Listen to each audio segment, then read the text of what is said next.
طربخانه بورک با درود سپاس مزه پسندان را پذیرایی میکند. این همه مدت با پیشنهاد لذیذترین انواع غذا، خدمت رسانی عالی درجه، ما باوری شما را به دست آوردیم. از این به بعد باز هم لذیذتر و بالاتر و زیباتر. بورک، فضای کاملا دوستانه. تلفن برای فرمایش 99 999 2008.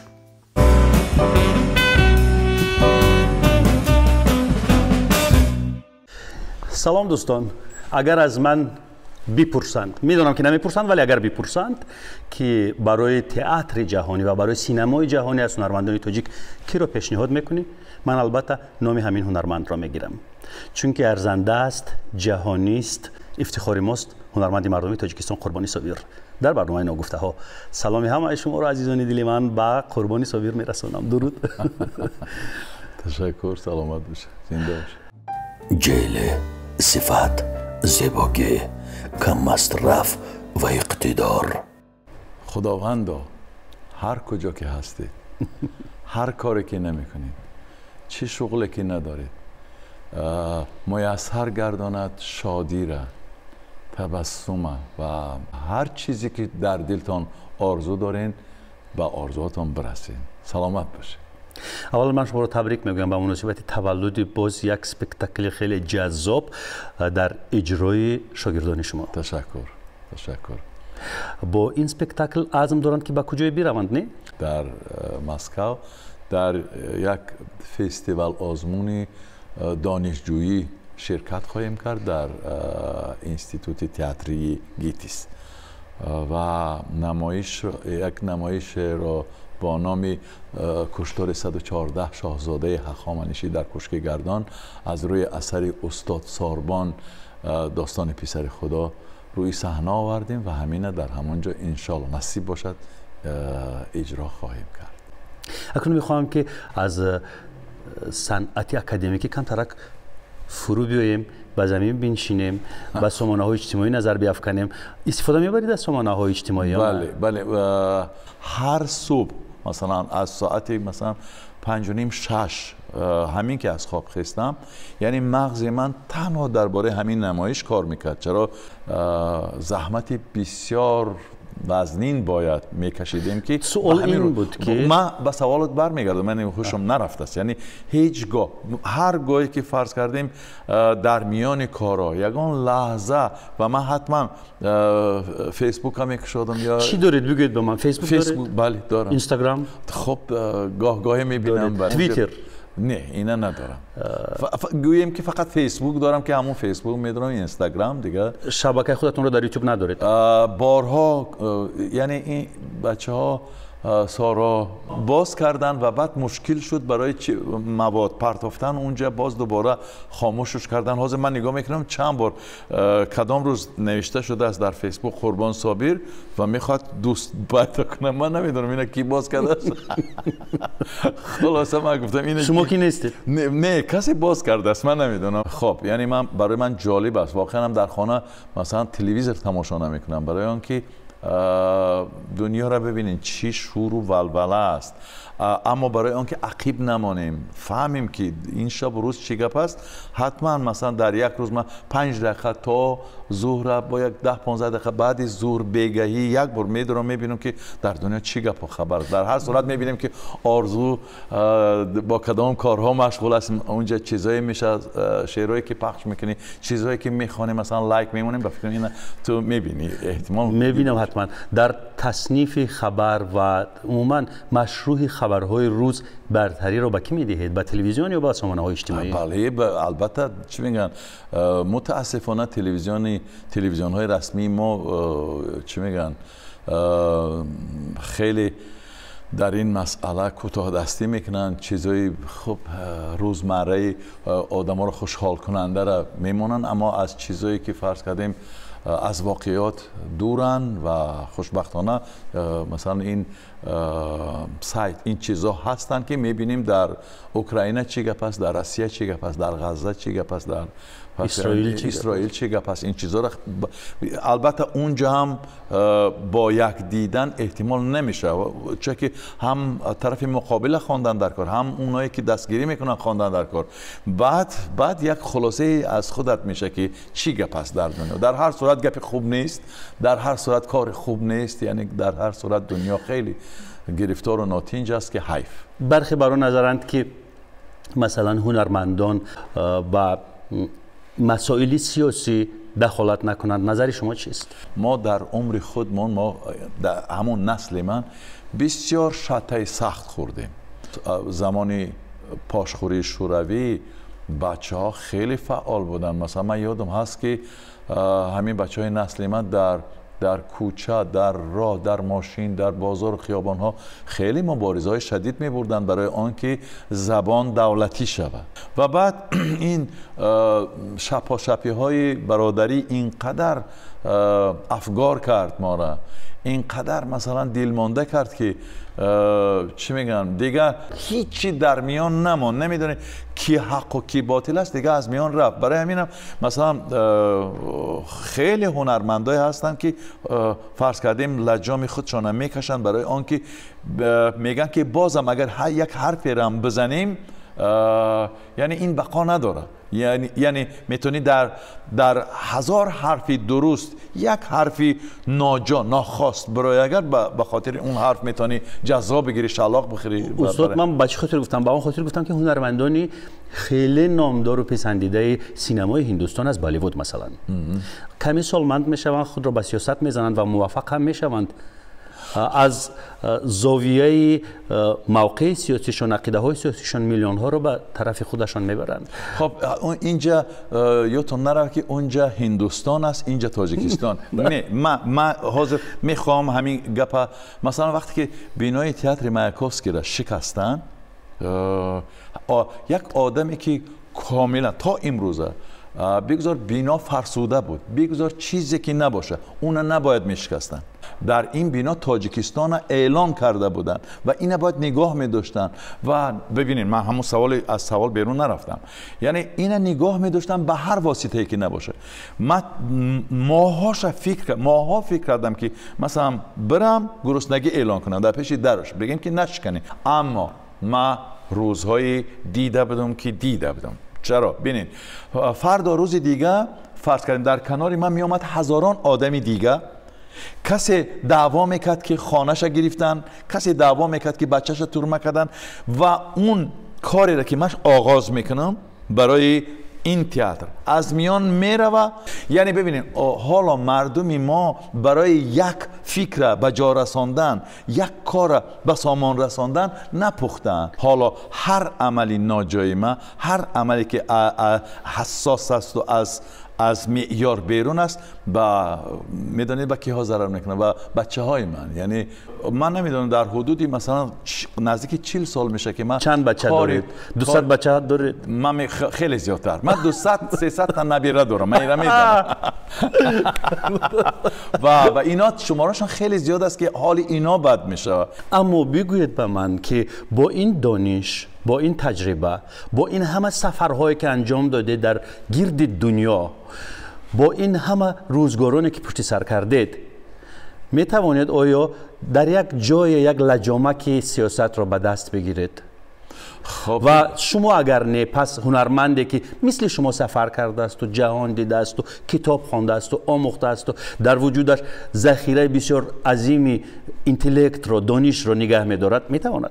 البته میتواند. ما راستی گاها این خیلی امکانیت میشه با آدمایی که فرض کردیم سیاستمدارن، در کنارشان میشینی و میگو که ارزش نداره که در کنارش بشینی. یعنی بله. و من مثلا میتونستم که خیلی کارهای خوبی را اگر باور میکردن از عهدهش میبرامدم. یعنی راجع به حوادث اوکراین حرف زدید، گفتید که سامانه‌های اجتماعی جستجو میکنند که در اوکراین چی گپ شد، در اسرائیل و یا اینکه فلسطین چی گپ شد. اوکراین زلنسکی هنرمند بود آخر. بله مگر میتونه. خب گپ سر این که اگر سری وقت باور میکردن. ببینین حالا اگر این نمایشی که روی صحنه آمد دیدین، اگر فرض کردیم به من امکان میدادن، من دهها صدها این گونه نمایش تا امروز می آوردم روی صحنه و خیلی کارهای میشد که فرض کردیم در آزمونهای بین المللی اشتراک میکردیم. همون درجه که من دارم، درجه که من میتونم راهبری کنم، درجه که من میتونم بچه ها را فرض کردیم هدایت کنم که بپرن، مگر این خوب نمیشد. یک سوال باز پیشکش خیلی میکنم، میتونه جوابی دهید، میتونید لب فرو بندید، حق دارید. جانبداری آزادی اوکراین هستید یا جانبداری ظفرمندی روسیه؟ من هرگز جانبدار اون مملکت یا اون رویه نیستم که مثلا آدما رو در خانه هاشون میکشن، کودکا رو در کودکستان میکشن، در کوچه ها آدما رو بمباران میکنن و خانه ها رو از زمین به زمین یکسان میکنن، جاش گندم کشت میکنن. من هرگز طرفدار و حتی به حیث آدمی که فرض کردیم یک پهلوان عظیم جوسه هست و پهلوان مثلا من حتما در اون طرف میشم که فرض کردیم ناجنستر است، از عهدهش نمی و من خدا میگم که این پیروزتر شد. چرا یعنی قوه ها نابرابرند؟ قوه ها نابرابرند و حالا هر کسی دیگه هم میتونه بگه که بچه های ما در روسیه هستن، ما از روی روسیه نان میخوریم. خب اما برای اینکه بچه هامون در روسیه هستن، برای اینکه از اونجا نان میخوریم، اما ما نباید طرفدار این باشیم که بچه ها را در قدی کوچه و در مثلا خانه ها را از میان برن. خب چیزی که من میبینم خیلی دهشت است. گپ در سر آن که من ندیدم یک اوکراینی را که ملت اوکراینه که در سرزمین روسیه автомат پرانده باشه، اما من دیدم اینا به چشم همه دنیا میدونن که مثلا افسرهای روس، سلطاتهای روس میرن و میپرانن. من این دیدم و من نمیتونم ما طرفدار اونایی باشم که در یک کشوری دیگه میرن و میپرانن. کسی نباشی نان میخوری نمیخوری، روسیه تو در نان میتی، هر چیزی که نتیه، من هرگز نمیتونم موافق باشم. چرا این روز در سر ما هم آوردنشان ممکن است. یک کسی میآید برای دفاع فرض کردیم منفعت های خودش میآید در وطن ما میپرانه، مگر ممکن است این کار کردن؟ حرام باد نان خوردگش به اونی که فرض کردیم عقل تو در سر اینجا داری یا اینجا، تو باید سر قطعی فکر کنی. کمی سکوت میکنیم، نمیخوام که رومیش شما رو برهم بزنم، موضوع سیاسی رو یک طرف میکنیم. بله. بعد یک سوال اگر شانس پیش بیاید میخواستید پرزیدنت باشید؟ خب دیگه هر چیزی میگیم دروغ است. چرا در این سن و سال من خیلی شانس پیش نمیآید و اگر میآمد، چون زلنسکی هنرمند بود اما 40 چند ساله بود. اگر 40 چند ساله می بودم میگفتم راضی میشم، اما در 40 چند سالگیم اون امکاناتی که حالا دارم نداشتم. هم زمان و وقت سازگار نبود، هم خام بودیم. یعنی نه شاید زلنسکی نمیدونم شاید پخته تر بود و این کار کرد، نوشش بود هر کسی که میکنه، اما من اون وقت هرگز نمیکردم این کاره. اما در 40 چند سالگی اگر آدم این پختگی و این دارایی را که حالا آدم در سن 60 سالگیش داره، باید برای نجات و برای پیشروی و برای فرض کردیم آباد کردن مملکت و وطن باید هر کاری را که از دستش باید انجام کافیست. این موضوع دیگر میبندیم. این موضوع دیگر میبندیم. گفتم که بعدی آخرین سوال و آخرین سوال همون بود، چون گفتید که در سامانه‌های اجتماعی گاه هستید. من میخوام که از اون بلندی هنری اکادمیکی تئاتری فرو بیایم با مدنیت کوچگی، با هنر کوچه باغی، کوچه بازاری. به قول همین شب روز سر و صداها اطراف قدم قربان خیلی زیاد است که در برنامه نوکاف سیومیستی ملاخوف در فدراسیون روسیه رفت برآمد کرد، آمد، سر و صداها خیلی زیاد شدند. بدگویان تحقیر کردند، سخنهای بد نوشتن نسبت قدم قربان، برخی پشتیبانی کرد از قدم قربان. میخوام نظر شما رو بفهمم. قدم قربان زنده باشه، با قربان است، همنامی من است، بگذار زنده باشه، بگذار هنرمند خوب هر کجایی که باشه زنده و سلامت باشه، هنر آفری کنه. اما چیزی که مد سخت رسید، اگر که واقعا هم اگر امکان می داشت یک مصلحت میپرسید، میگفتن که برادر اونجا که رفتی هر کاری میکنی بکن، اما هندی نخوان.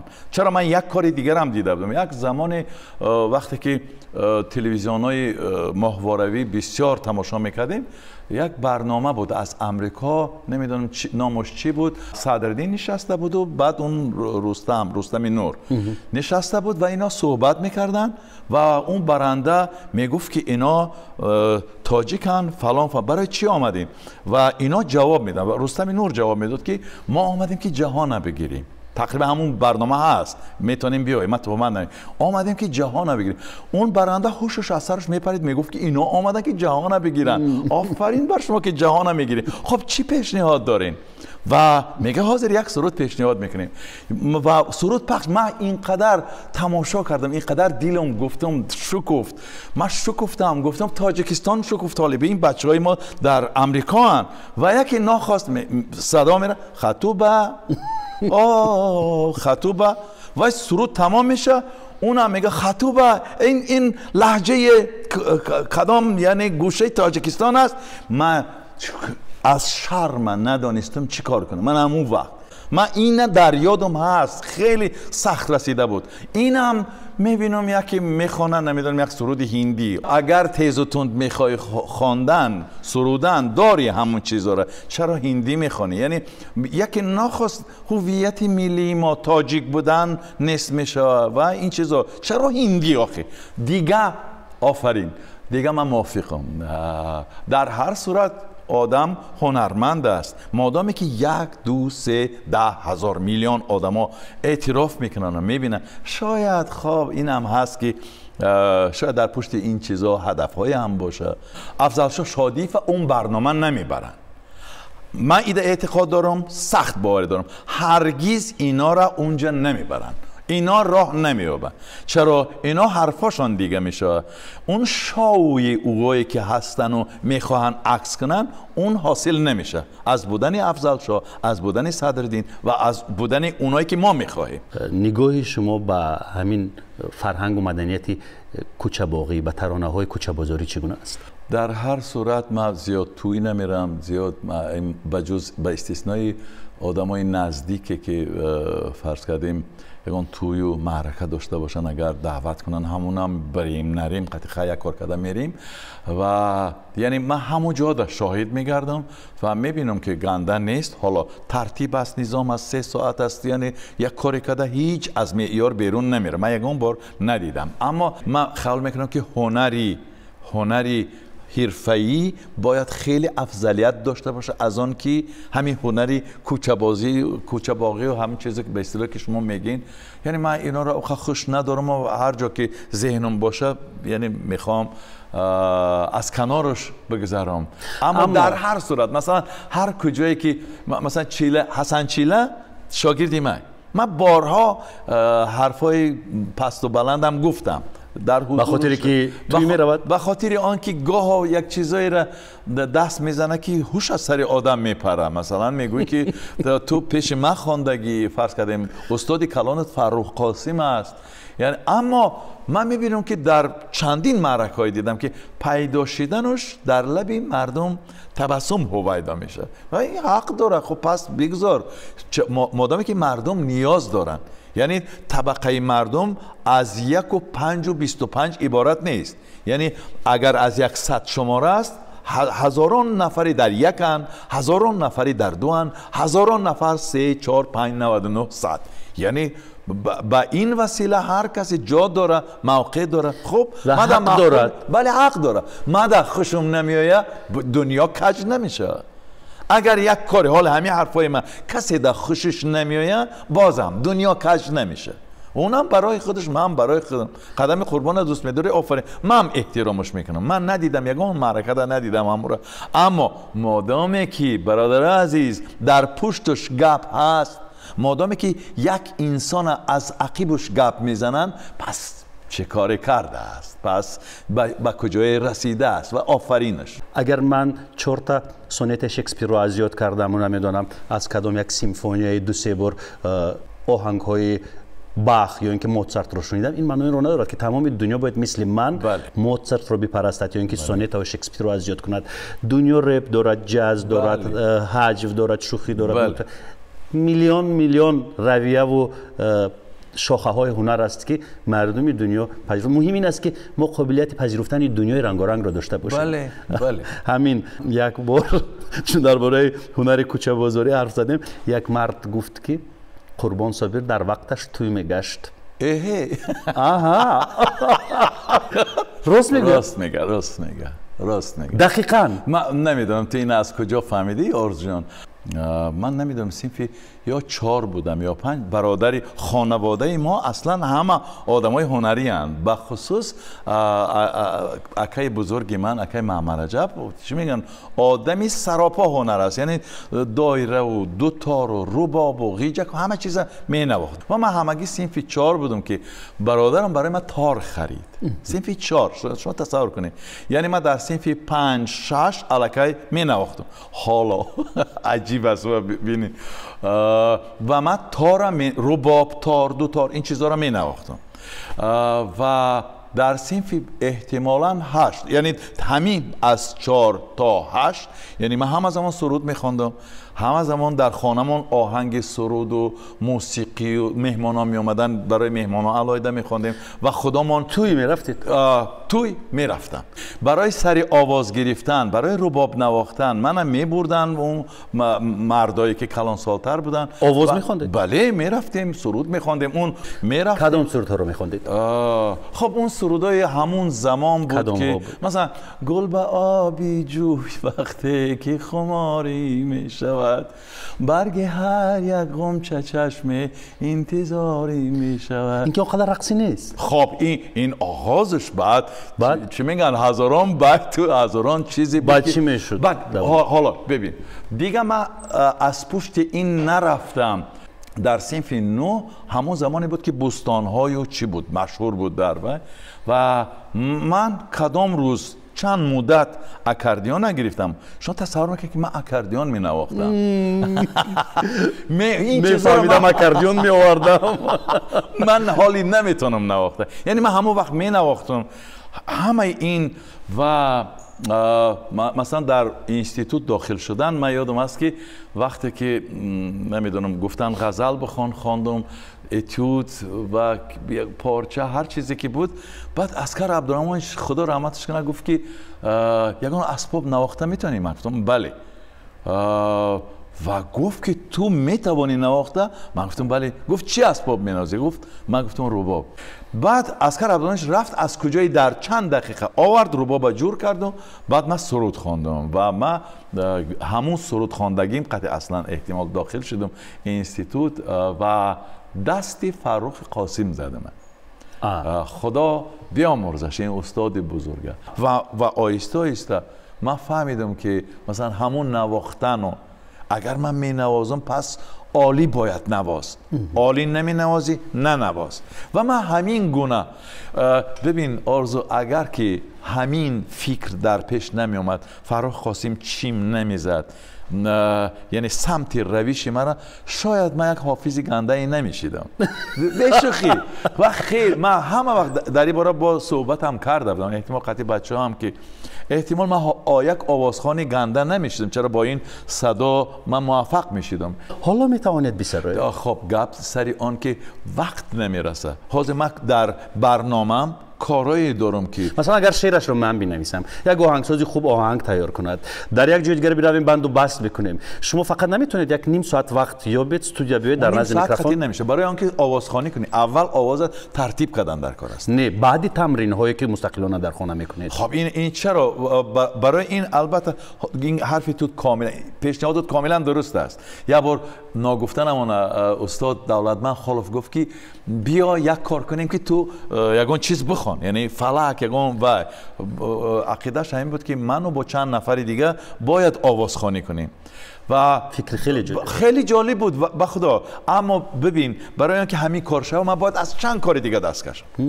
من چیزای نوشته ها ما باید کنار مونم، برنامه ریزی هایی که میشه اینا رو باید کنار مونی، خیلی چیزا رو باید پیش گیری و بعد این کار کنی. اما اگر این کارهای علمی و این همه کارها رو اگر انجام بدهید، مهمترین کارهای زندگیتون رو انجام بدهید و یک فرصت که کوچک پیدا کنید، کوچولو و کوچک پیدا کنید، کدام ترانه رو میخواهید بسرایید؟ مثلا من در این باره فکر کردم. حتی حالا که من چندین سال آخر یگان رو با اسباب در دستم نگرفتم و بگیرم چرا یعنی انگشتام نمیخوره به همونا، برای آنکه این مشق میخواه، همه مشق پیوسته هر روزه میخواه. و اگر فرض کردیم همون زمان یا حالا اگر که من از پسشم همین سرود همه وقت من یادم است که وقتی تنها میموندم مثلا درم میگفتی که سری کوهی بلند بود خانه من، فلک تیره بله فلک تیره زد از بر شانه من. ببین این چیزی هست که در از این جهت میگیره و تو را در راه میمانه. مثلا اگر میخوانی همین گونه یک چیزایی را فرض کردیم دل آدم میخواست که بخوانم. مثلا این حاضر من میبینم این اکای لطفلا همین کار کرد، چند بار سرودای را خواند، درست کرد فرض کردیم. اما من میگم که همین کار خب اگر من میکردم شاید چند داستان و حکایه هایی که نوشتم شاید اونا نمی بودند که میشمارم که اینا خوب ترن. فرض کردیم چند نمیدونم حکایه ها ما یگان جدا خوانده بودی یا نخوانده بودی؟ خواندم. راجع به چشمه نوشته بودید. اون چشمه هنوز پای برجاست؟ بله. جاریست؟ بله جاریست. بله. یعنی من خیال میکنم نام چشمه هم جالب، شیرین چشمه است. بله. اون دهه هست که من تولد شدم. خلاصت چی میگن؟ یعنی دل آدم میخواد اگر یک کاری کنی همون خیل و اگر نه باید یک کاری باشه که مثل ببین من هرگز دعوای نویسندگی ندارم، اما وقتی که بیکار میمانی و مثلا یک چند کلمه پای هم میمانی و بعد یک معنی پیدا میکنه، همون لحظه در ذهن آدم میافته که چیز کاری دی. ولی من مقابل این اندیشم که من دعوا ندارم، من دعوای نویسندگی ندارم ولی می نویسم. میگن من دعوای شاعری ندارم ولی شعر می نویسم. این مثل اون است که این خاکساری خیلی احمقی. خب این مثل اون است که مثلا من آشپز نیستم ولی بیاید برای شما آش میپزم. خب اما من میخوام که دعوا بکنیم. وقتی که شما دارید ذخیره بسیار عظیمی عرفانی دارید برای نوشتن در باطن خود، چرا باید دعوا نکنید؟ همین خاکساری بیهوده ما رو گمنام کرده است. بله درست میگی، من قطعا موافقم. یعنی گاه از حد زیاد خاکساریمو از حد زیاد دیگه میگیم مبادا منی ما را یگان کس نه. برادر عزیز خب باش، هر چی که هستی باش. خب همو فکر دوام تیم. مثلا من این حاضر برای اثبات حرفم که سرود نمیخونه و جاش چی حاصل شد. ببین یک بار یک شاگردی من که شوهرش دور رفتگی است و کودکش بی پدر کلان میشوه، یک چیز چند جمله گفت که من یک حکایه نوشتم و خیال میکنم جالب است که این کودک دایی میپرسه که چرا پدرم نمیآید و مادرش جواب میده که دور رفتگی میآید. میگه چرا نمیآید؟ میگه پول نداره، همین که پول پیدا کرد میآید، پول کار کنی رفته میآید. و بعد همین کودک کجایی میبینه یک چیزی که یعنی یلتر جلو میده، میره میگیره یک پنجتینه است. پنجتینه را همین میگیره از بالای سبزه و در باز میشه، دستش محکم میشه و مادر میبینه که این دست محکم، میگه چی داره دستت بچه؟ مادر خاطر میشه که یگان چیزی افلاس نگرفته باشه، مثلا یگان دارو نباشه، سوزن نباشه، یگان چیزی نباشه که ضرر نیاره.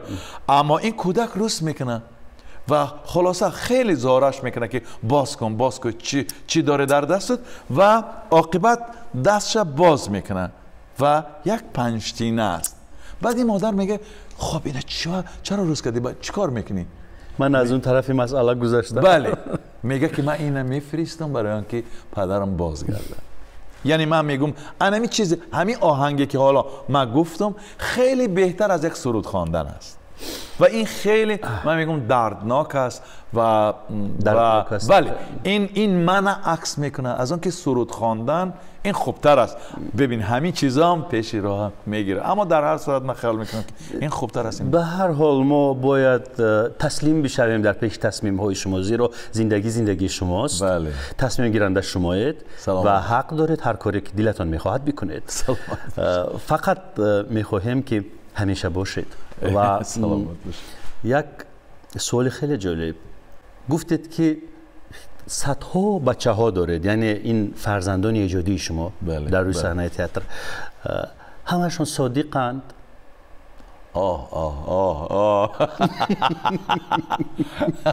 عجب.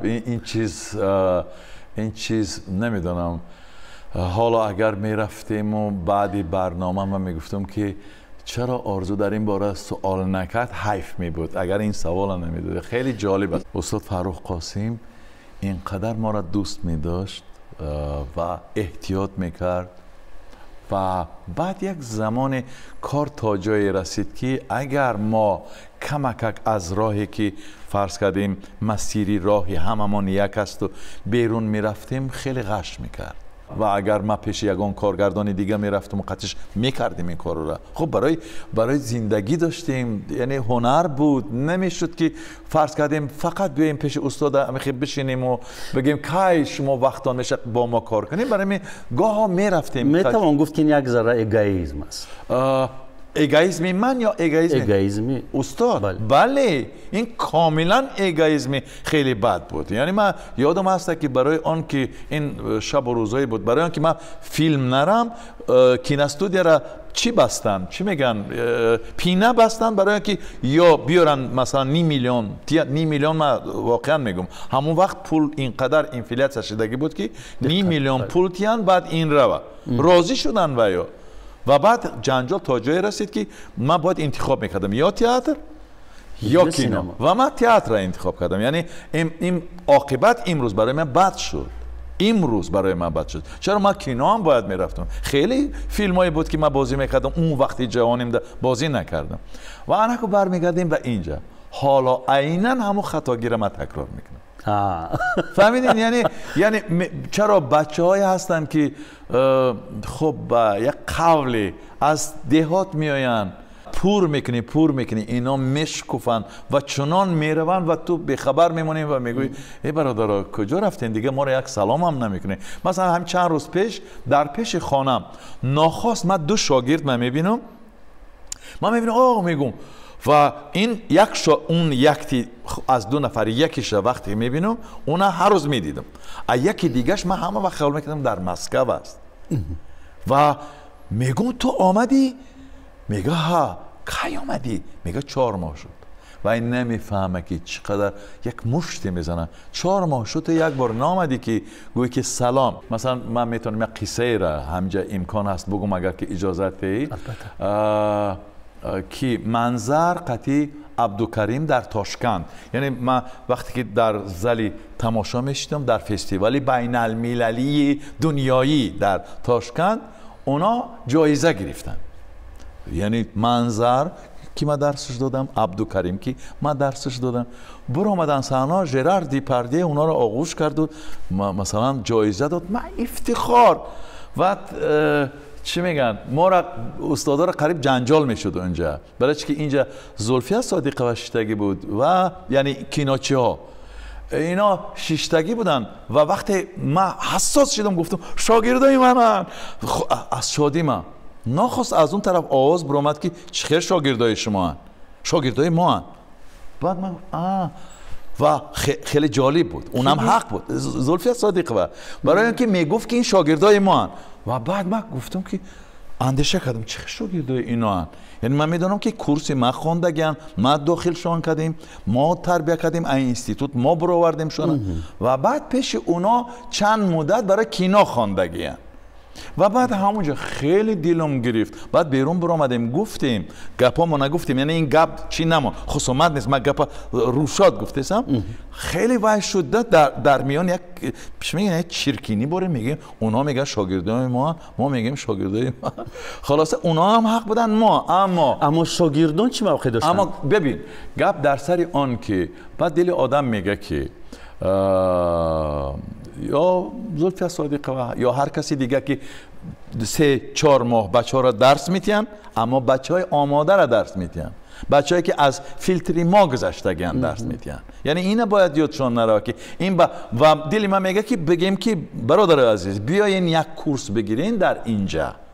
ها بچه ها که از مکتب میاین کو درس تین، اگر ژرار دیپاردیه و یادا چی داد جایزه داد، بعد بگین که شاگردای ما هن. چرا اینجا من نمیدونم چرا آوازم اینقدر بلند شد، حساس شدم نمیدونم. خب حساسیم برای همین است که من واقعا هم در درسام یک ترتیب بسیار سختی مثل رژیم است. اما ببینید لازم بود همین گفتگوزار در میانی همه اون آدمانی که از گوشه و کنار دنیا آمده بودند. من هیچ انتظار نبودم، اینقدر شاد بودم میگفتم که آفرین و ناخواست دلیل رحمت پیشم داشتگی بود و من گفتم شاگردای ما و ناخواست این حرف برآمد و آدم ریاکسیون میکنه میگه یعنی چی؟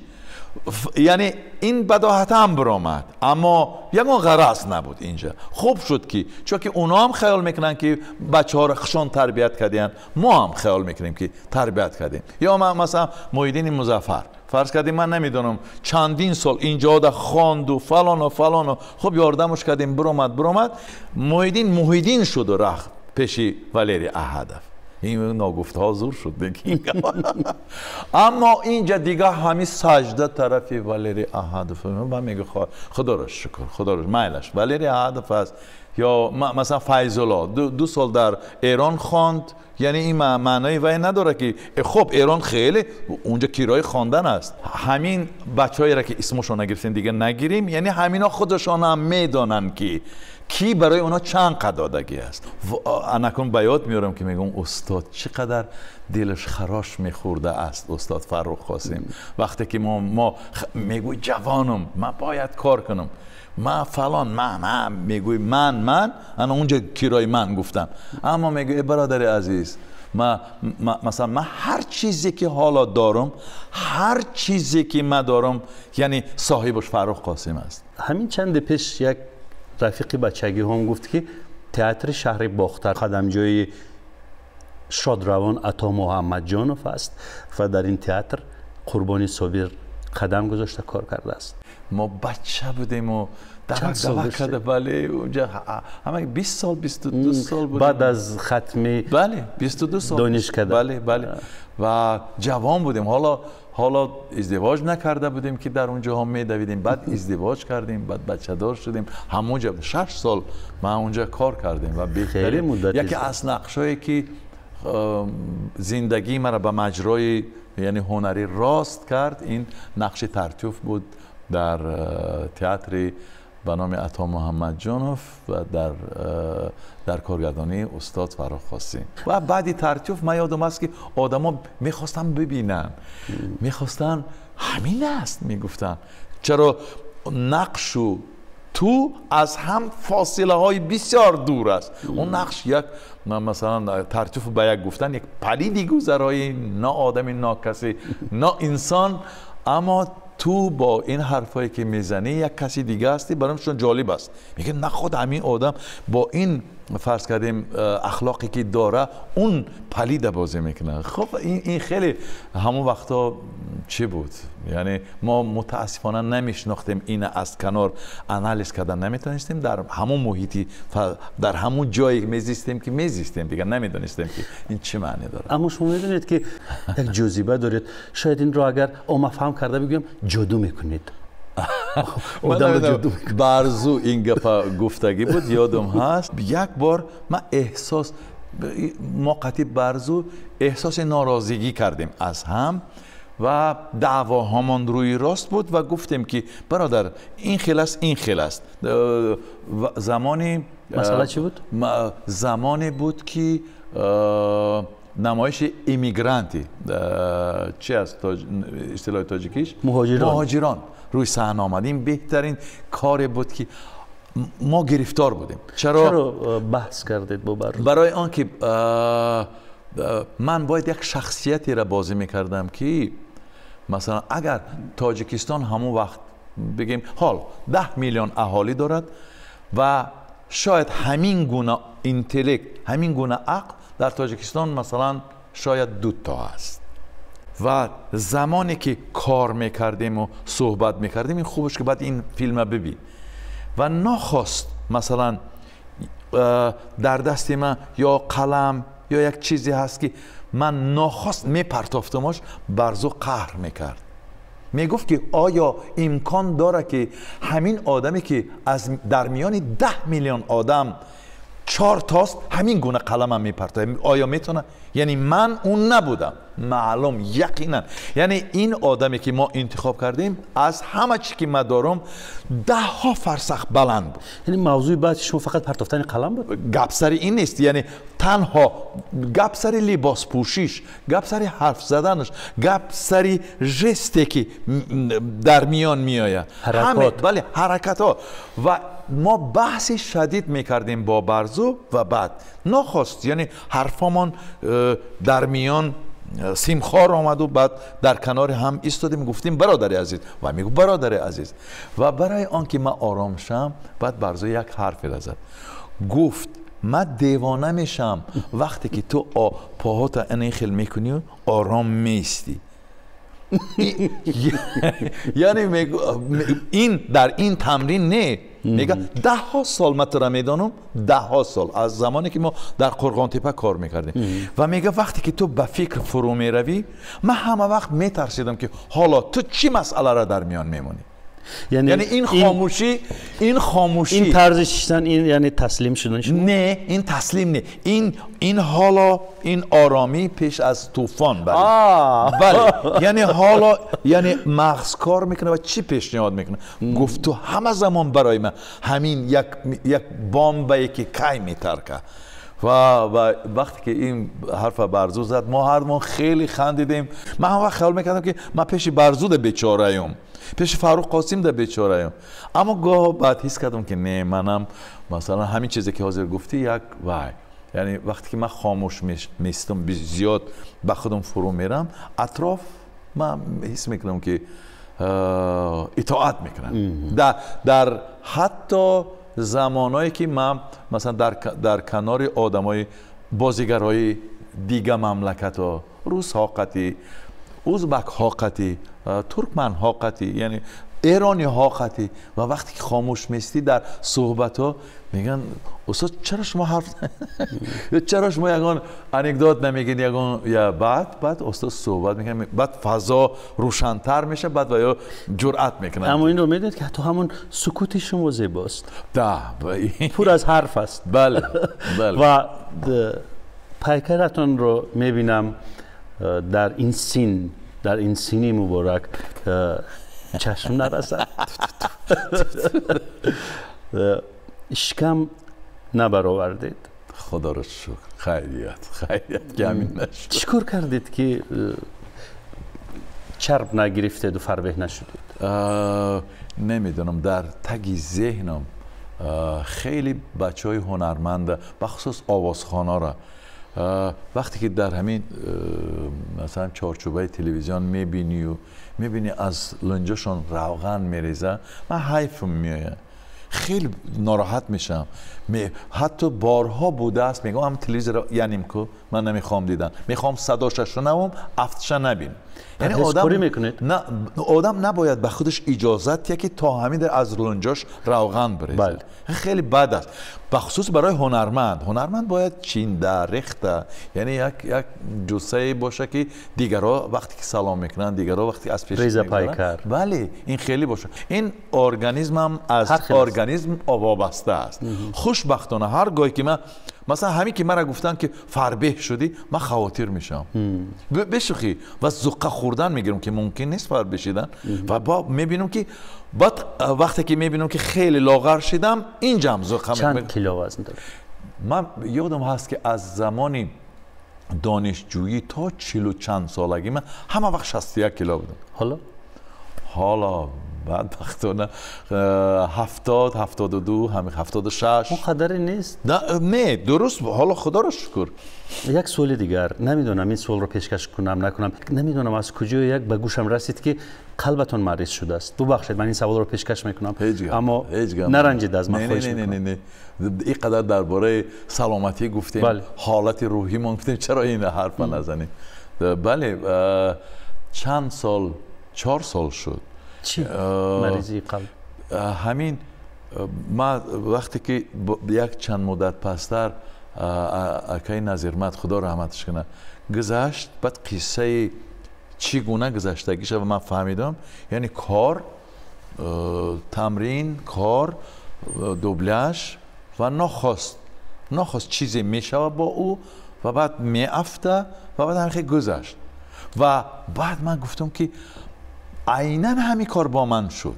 انا همین کاری که اکای نظیرمت شد عیناً با من شد، فقط من رهیدم، اکای نظیرمت نرهید.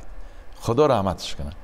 منم دوبلاژ یعنی کار وزنین و همون روز من حس کردم که یک کمک افزام ناراحت شد و بعد خانه آمدم، یک پیاله چای و نخواست از همین پشت مثل من نمیدونم این درد خیلی یک پاره آهن میمونن مساج میکنه که انا آدم میقپه خیلی میکشه، یک درد از پشت و چنان میکشه عقیب از همین کیت از سمت دل این قدر عقیب میکنه مثل که میگو سگ میکنه حاضر. اما فرصت این درد از چند سکوند عبارت است، مثلا شاید 1 2 10 گفتن ممکن. و با سر داد، یکم بار قپید سر داد و بعد ما گفتم خدا رو شکر گذشت. بعد با یک بار دیگه قپید و همین خیلی سخت 2 بار و 3 بار من خواطر شدم. گفتم این چیز خیلی بد است، خیلی بد است، یعنی خیلی ناراحت کنند. بعد خلاصه 3 بار 4 بار که شد بعد رفتیم دکتر. بعد رفتیم بازم برای انژیوگرافی گذاشتیم که گفتن دود رگ محکم است. این شاید وابسته همون بود، یعنی وقت خون نمیگذره، خون آرام نمیگذره. حالا باز شده است. بعد بله و خواب رفتیم در برنیسا و استین زدیم 2 تا و حالا خدا رو شکر. من یک مدت بسیار ناراحت بود، باوری نداشت، باوریم گریخت از خودم که گفتم اکنون با این دل چخیر میتونیم زندگی کنیم. اما خداوند بازم به من امکان داد که 4 سال دیگه این حال هستیم و حالا یعنی چشم نرسه. من خود نقصیست میکنم حاضر فعالیتم از خیلی، اما این نادرست است. من خیال میکنم نادرست است. یعنی از زمانی که من 50 سال داشتم از اونم تیزتونتر است فعالیتم که این خوب نیست. من کمک باید یعنی ترتیب کرد این کار. من از کل مردمان دنیا خواهش میکنم که در رابطه با استاد هینی گفتگو، هینی گفتگوزار، هینی رد و بدل خیلی احتیاط کار باشن. از اون جمله من باید پیش از همه احتیاط کار. رحمت. همین دیروز گفتگو داشتم با یکی از شاگردان شما که بیرون از قلمرو کشورمان است، در خارج. گفتم با استاد فردا صحبت داریم. گفت اگر بشود استاد بیاید به برنامه شما حتما بپرسید که چرا در هر گونه صحنه و فیلم های کم ارزش و نمایش های کم ارزش هنرش را حیف میکند، خودش را حیف میکند. و من طول 1 ساعت با او بحث کردم. اسمش عبدالخلیل است. گفتم که آخر استاد نمیتواند منتظر باشد که کی نمیدونم در ظرف 10 سال یک کارگردان یک فیلم بسیار مساحتناک را میگیرد، خوردن در کار، پوشیدن. خلاصه ما بحث کردیم. در این مسئله شما چی میگویید؟ راستی بخصوص همین شاگردا از گریبان ما بسیار میگیرن و درست هم میکنن. خیریت که اونها هستن، حق دارن برای این کار کردن. اما اما مثل آن که اونا نمیتونن زندگی مرا فرض کردیم فیصله کنن، نمیتونن. من با خلیل گفتم که میتوانید مثلا در ظرف یک ماه 700-800 دلار با استادتون روان کنید و بگویید که این ماه با یگان جو برای ثبت نمیره. نه رو، بله نه رو. و این کار بعد ما بارها در همون میدانچه هایی که فیلم برداری میشن وا خوردیم با بچه ها و من گفتم چرا اینجا آمدین؟ چرا؟ مثلا بیا بگیم این گپ جای وای نداره. سهراب جنجالوف بسیار مثلا از گریبان من گرفت یک وقت و آفرین بر هستیش. و چی کار داریم؟ یگانه چیزی که داریم این گلو هست و این هنر است که باید از روی همین هم بچه ها تنانتی هم لباس بخری و هم زندگی تا پیش بری. یعنی نمیشه کای اکنون دعوت میکنن و کای میفهمن که تا میفهمن که تو نیستی دیگه. برای من خوبش که حالا یک کم باشه، یک گوشه که هنر باشه. اگر باید بروی، باید من آرزو باور کن که من 10 صدها سینه را نگفتگیم. خیلی بچه ها خفه شدگن، یعنی میگم که برادر عزیز آخی نمی ارزش نداره. روزی دیگه بازم زنگ میزنن میگن بازم همون حرف. من میگم برادر عزیز آخی من حق دارم، من میگم نه. بعد وقتی که 4م روز خانه میاین بعد من یک گنره میگم که خودم میرم با پشت میزنم. روز دیگه زنگ میزنن و میگن که استاد ما راضی شد. میگم احمق، خب راضی شدی ما دیگه چیکار؟ من فکر میکنم که شما باید در ساحل دریا سالیان سال منتظر ماهی طلایی نشوید. برای به دست آوردن ماهی طلایی آدم باید زنده ماند. از دیگر ماهی استفاده ببرید تا که زنده بمانید. تا در وقت ساعتی در کاری ماهی طلایی در شست بیفتد و تا داشتن ماهی طلایی با چنگک افتادن ماهی طلایی آدم باید زندگی بکنه. بله اخی از گرسنگی موری چیکار میکنیم ماهی طلایی. بله دقیقاً میفهمم شما رو. میخواهم که برنامه رو با یک قرائت زیبا و دلنشینی شما به انجام برسانیم، اما در مسئله مریضی قلب خیلی میخوام که خود رو احتیاط کنید. تشکر. و خاتمه همون یکون شعر زیبا با این صدای گیرا قرائت بکنید، بعد برنامه رو به انجام میرسانیم.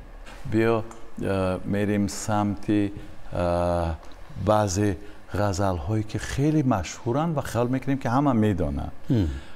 بیا یکی از همین گونه غزل را میخوانیم که از بابای ناصر خسرو است که همه میدونن به فکر من. روز زی سری سنگ عقاب به هوا خواست، از بحر طمع بال و پری خویش بیاراست. بر راستی بال نظر کرد و چنین گفت امروز همه روی زمین زیر پری ماست. گر اوج بگیرم بپرم از نظری شید، میبینم اگر ذره اندر تگ دریاست. گر بر سری خاشاک یکی پشه بجنبد، جنبیدن آن پشه عیان در نظری ماست. بسیار منی کرد و ز تقدیر نترسید، بینگر که از این چرخ جفا پیشه چه برخاست. ناگاه ز کمینگه یک سخت کمان تیر ز قضا و قدر انداخت بر او راست. بر بال عقاب آمده آن تیر جگردوز، و از ابر مرو را به سوی خاک فرو کاست. بر خاک بیفتاد و بغلطید چو ماهی، وانگاه پری خویش کشید از چپ و از راست. گفتا عجب است این که ز چوب است و ز آهن، این تیزی و تندی پریدنش ز کجا خواست. بر تیر نگه کرد و پری خویش درو دید، گفتا زکی نالیم که از ماست که بر ماست. واو سلامت. براو، من کیف کردم. سلامت باشید. عجب عجب. ولی این غزل گویا که همه میدونن، اما گاه ها میبینید چقدر مهم است همین خواندن در کار. بله. سپاس میگویم به استاد گرامی قدر. فکر میکنم که شما اندیشه هایتان رو در زیر این برنامه میکورید، مینویسید و ما میخونیم استاد. میخونیم. خیلی خوش آمدید. سلامت خوش آمدید. لحظه خداحافظی فرا رسید تا برنامه های من بعد. خیر، سلامت باشید.